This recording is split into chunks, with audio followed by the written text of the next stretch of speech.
tal, queridos amigos? Espero que vaya todo muy bien por ahí. Pues volvemos a la velocidad y en este caso pues volvemos a los clásicos, porque ya terminando la época estival volveremos en breve al campeonato de la categoría de clásicos en el Club Scalestri Alhambra, que, bueno, si no lo sabéis, os recuerdo que ya se corrió la primera prueba puntuable del campeonato, que son 4, y ya nos vamos a meter de lleno en el mes de septiembre con las 3 pruebas que faltan para terminarlo. Y como no, pues esta preciosidad del Lotti, el Ferrari 512M, que fue esta decoración fue de las primeras que sacó con este nuevo molde cuando salió a la venta hace ya pues creo que recordar que fueron un par de años, ¿no? Algo así, un par de años, así, 2-3 años. Y esta fue una de las primeras decoraciones, que por supuesto Ferrari tiene que ir en rojo, evidentemente. Y bueno, pues nada, pues lo hemos sacado de la caja, lo vamos a testar, vamos a hacer lo que hacemos con todos los coches de velocidad y vamos a ver cómo se comporta este Ferrari con respecto a todos los demás rivales, entre ellos el Ferrari de Policar, que también es muy bonito y que lo tenéis en el canal, ¿vale? Bueno, pues ya habéis visto en la entrada del vídeo que el peso de la carrocería es espectacular, 15 gramos, 15 con poquito, ¿vale?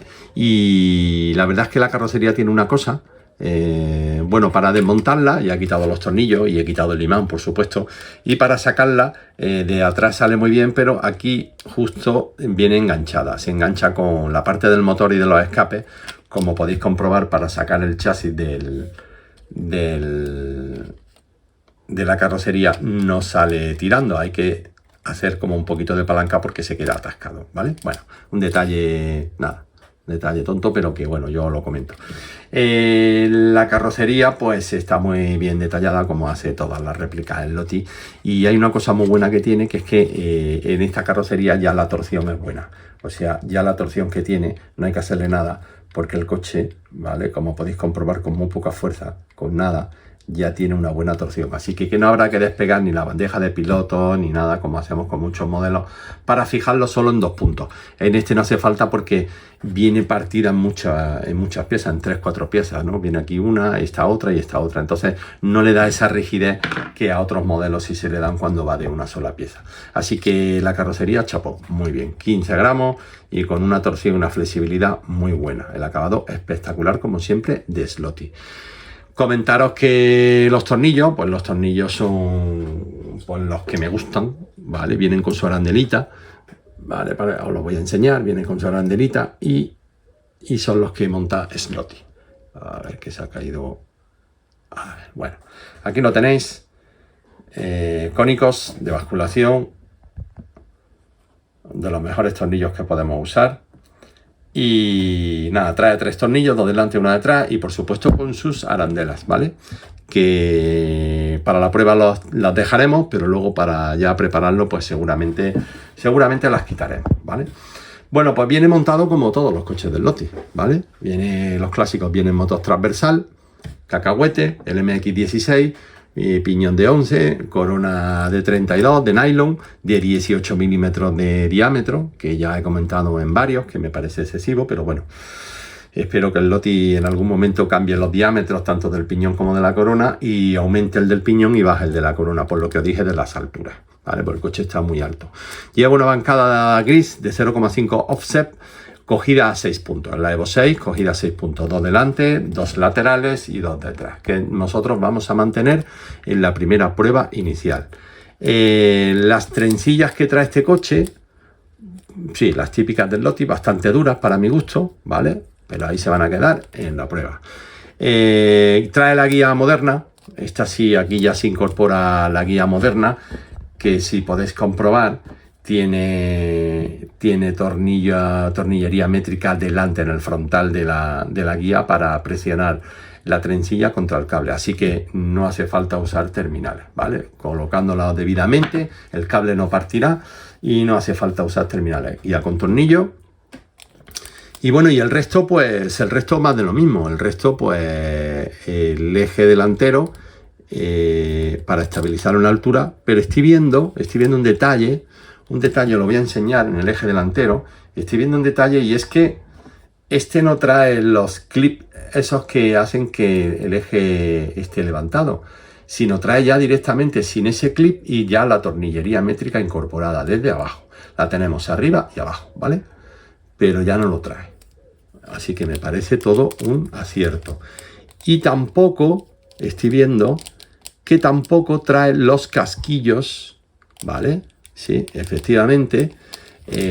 Tampoco trae los casquillos de plástico que suelen traer muchos de los modelos. No sé si es que, en fin, no sé si es que de los nuevos ya empezarán a quitarlos, no lo sé. Pero a ver si lo puedo acercar porque aquí no me deja usar un zoom, un macro, no me deja. Pero aquí va el casquillo de plástico que siempre hemos estado trabajando. Bueno, pues este no lo lleva. Este ya lleva tornillería métrica aquí, arriba y por debajo para estabilizar el eje. Así que trabajo que nos quitamos, ¿vale? Para estabilizar el eje y dejarlo correctamente. A ver, os cuento. Lo que sí veo es que tiene unos neumáticos delanteros. Es verdad que la réplica de la época tiene que ser así, pero brutales. O sea, con un perfil altísimo. Es más, tengo la sensación de que rozan la carrocería, ¿vale? Tiene muy poquita holgura, pero lo justo para que se mueva. Pero es verdad que los neumáticos son rayados, como los de la época, me parece genial, pero el perfil creo que delante es excesivo para el coche, creo, ¿vale? Por lo menos para que el coche vaya medio, porque no sé si a la hora de hacer la primera prueba, no sé si va a andar o no, o se irá frenado todo el rato, pues tengo la sensación de que da con la carrocería, ¿vale? Entonces, yo no lo voy a tocar, lo voy a dejar tal cual. Detrás lleva los mismos neumáticos, lleva, bueno, por supuesto ya sabéis como todos los Slotis que las llantas delanteras son de plástico y las llantas traseras de aluminio, ¿vale? 15,8 la medida, diámetro con sus tapacubos. Las de atrás son macizas de aluminio.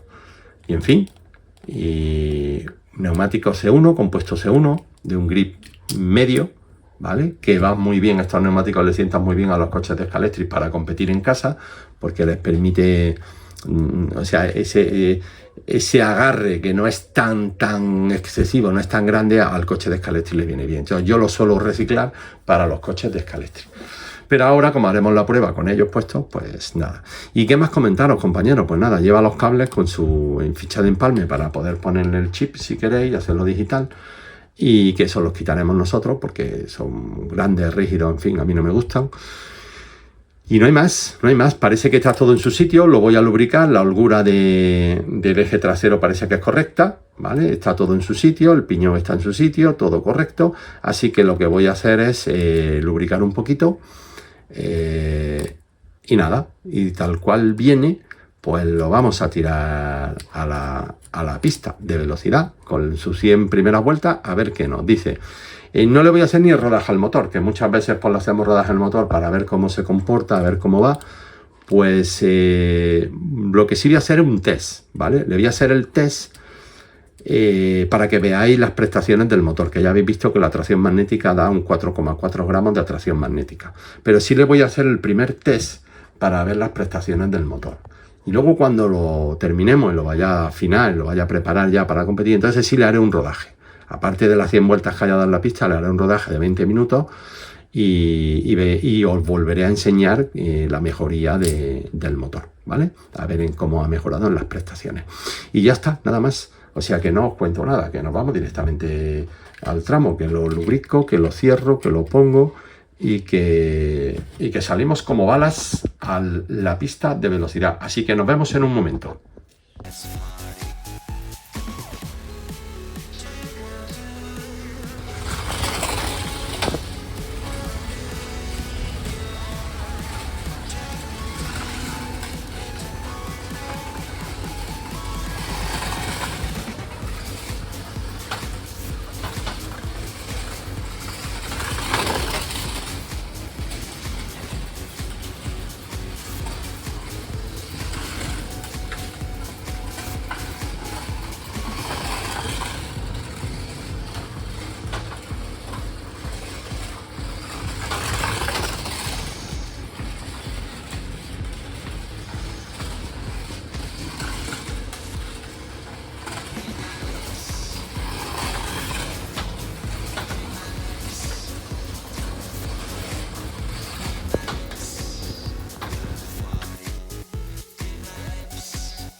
Bueno, pues aquí tenemos el coche ya preparado para hacer la siguiente prueba y ver en cuánto es capaz de mejorar. Y os cuento lo que le hemos hecho. Pues la carrocería, bueno, ya sabéis que no se puede tocar, y esta carrocería, como os dije, pues tiene muy buena torsión, ¿vale? Así que nada, está exactamente igual, y como está derecha y está perfecta, no hay ningún problema. El chasis también está derecho, parece que está todo en orden, no tuve que hacerle nada raro. Y bueno, pues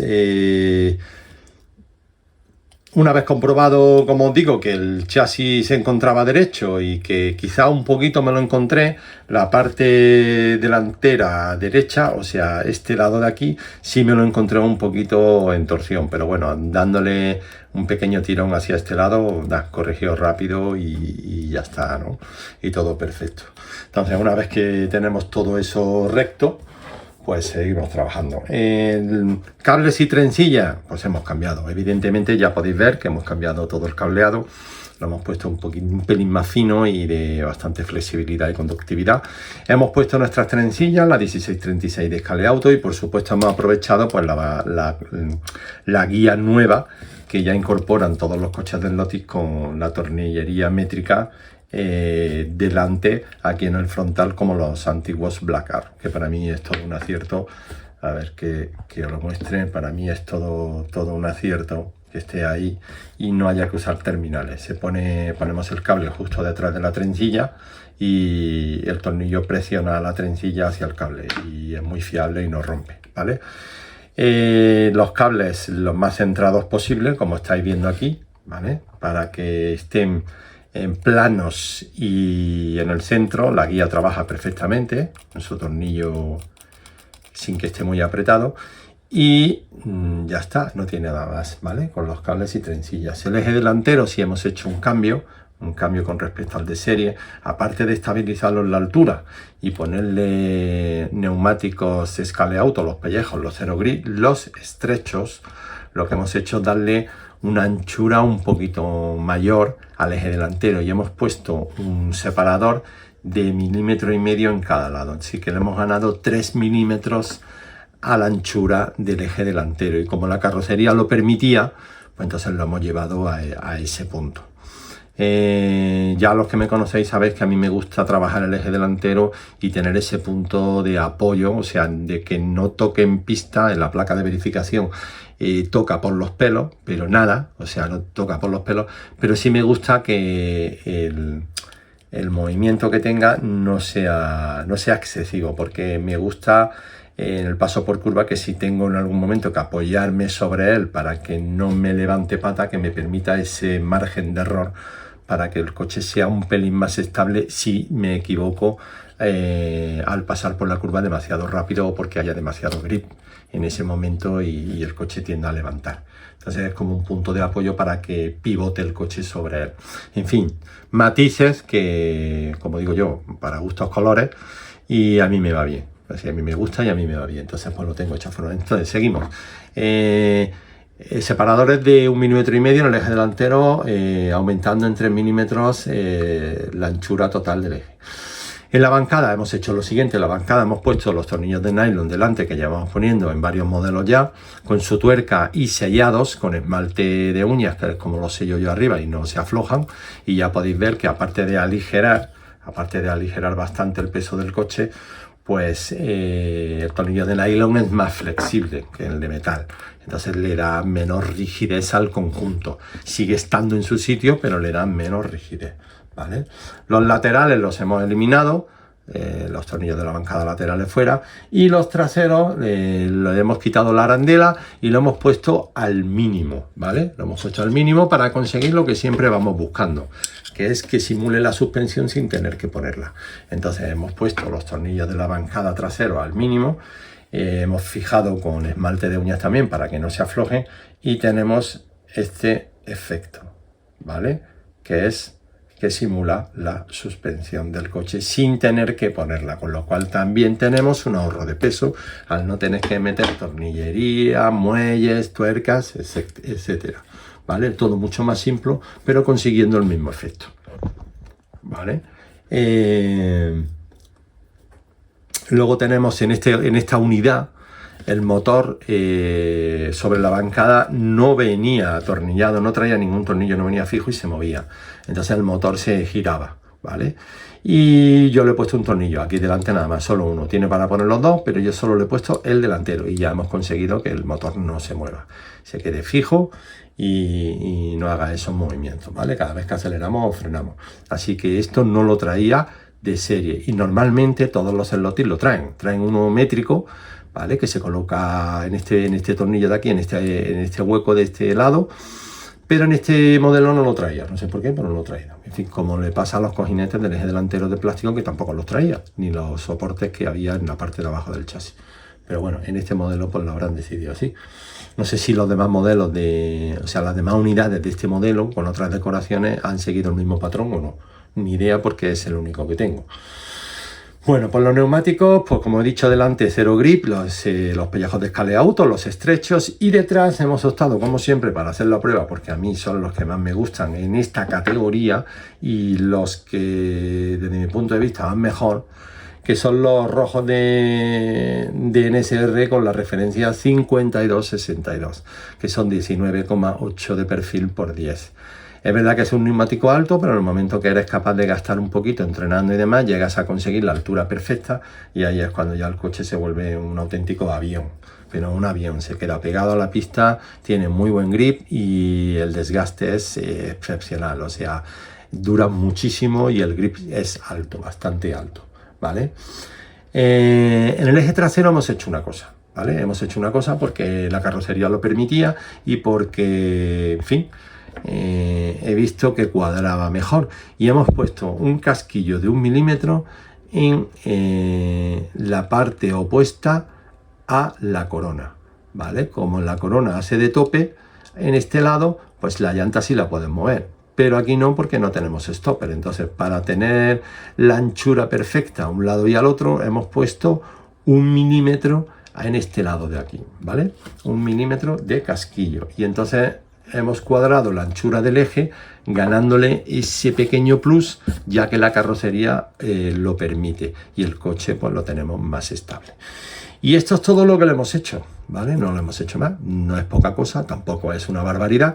El presupuesto es nada, porque todos tendréis seguro este material en casa. Y ya está, y entonces pues nos vamos a ir a la pista, chicos. Nos vamos a ir al tramo de velocidad, al carril 7, y vamos a ver si es capaz, que yo creo que sí, y creo que todos ya lo sabéis, va a ser capaz de fulminar los tiempos que hizo sacado de caja. Así que sin más, os dejo con él en la pista. Así que portaros bien, sed buenos, y nos vemos en el siguiente vídeo. Saludos. Pues vamos a darle el rodaje corto de 20 minutos y hacemos de nuevo el test del motor, a ver qué prestaciones nos da después de ese rodaje pequeño. Os muestro el resultado.